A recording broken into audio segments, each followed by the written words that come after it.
జాతకంలో ఉన్న రాహుకేతు దోషములు తొలగుతాయి, సర్పదోషాలు నాగదోషాలు తొలగిపోతాయి.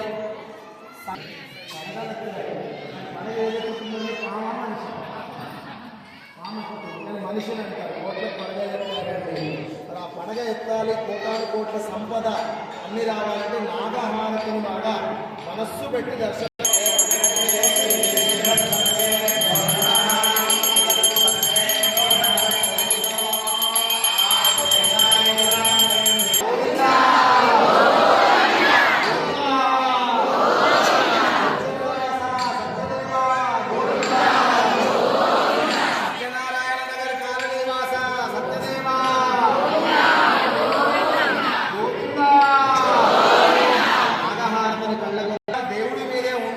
అని చెప్పడం.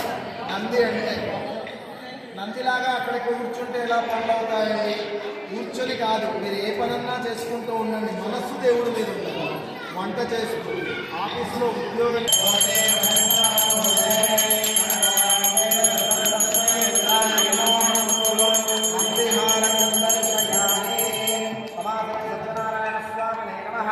నందిహార దర్శయామి.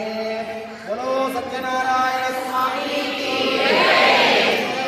भगवान की शंकर भगवान की. తంత్ర యంత్ర ప్రయోగాలు, శత్రుపీడలు, భయము, దుఃఖము, కష్టము, తలవంపులు, అవమానాలు ఏమున్నా తొలగిపోతాయి.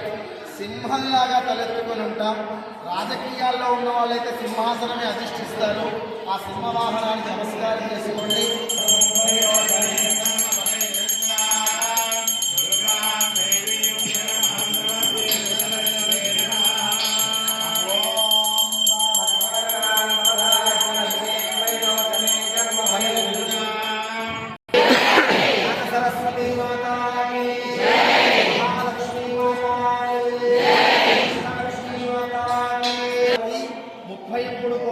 దేవతలకి మనం హారతి ఇవ్వడమే కుంభహారతి.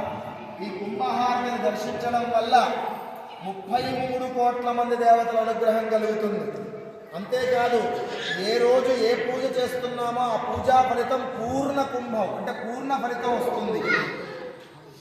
ఆ యొక్క అనుగ్రహం ద్వారా సమస్త కోరికలు నెరవేరుతాయి. ఈరోజు చేసే పూజలకు ఫలితాలు వస్తాయి. 33 కోట్ల మంది దేవతల అనుగ్రహం కలుగుతుంది. కుంభహారతిని దర్శించండి. ఓం పూర్ణ పశ్చాత్త పూర్ణ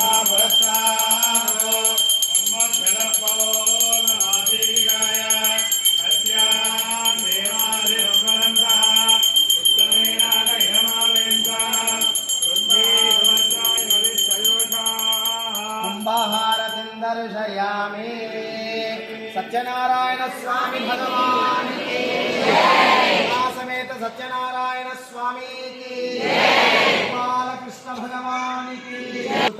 మీ గ్రహచారం బాగుంటుంది, ఆ దేవీ దేవతల అనుగ్రహం కలుగుతుంది. నక్షత్రం దేవమింద్రియం ఇదమాసాక్షణం అవిరాజం